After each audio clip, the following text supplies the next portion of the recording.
ఎవరితో నీ సహవాసం? ఎటువైపు నువ్వు వెళ్తున్నావు? అబ్రహాముతో లోతు ఉన్నంత దినాలు లోతు ఎలా ఆశీర్వదించబడ్డాడో తెలియదా? లోతు అబ్రహామును బట్టి ఆశీర్వదించబడెను అని మనం చూస్తున్నాం కదా. అబ్రహాము లోతు పక్కన లేకపోతే లోతు ఎటు వెళ్ళిపోయేవాడు, తన స్థితి ఎటు వెళ్ళిపోయేదో గమనిస్తున్నామా?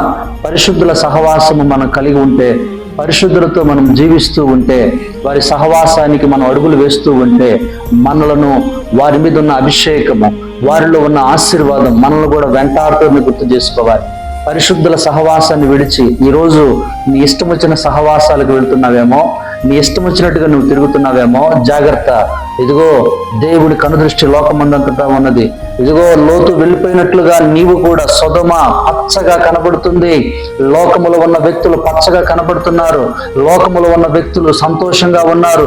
ఆ సంతోషం నీకు కావాలి, ఆ ఆనందం కావాలని లోకాన్ని, లోక స్నేహాన్ని ప్రేమించి వెళ్ళావా? అదిగో దేవదూతలు మరలా సొదొమ గొమొర్రాలో అడుగుపెట్టి లోతు కుటుంబాన్ని ఈడ్చుకుని వెళ్ళినట్లుగా నీ కుటుంబం విడిచిపడుతుంది. జాగ్రత్త. నీ సహవాసం అలా వెళ్ళిపోతుంది. జాగ్రత్త. ఈరోజు నీ కంటికి కనబడుతున్నంత పాపమే. ఈ లోకంలో కనబడుతున్న సహవాసాలన్నీ పాప సంబంధమైనవే.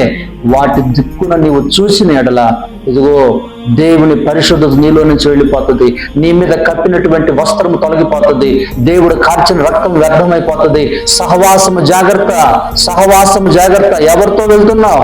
ఎక్కడికి వెళ్తున్నావు? ఆలోచన చేసుకో.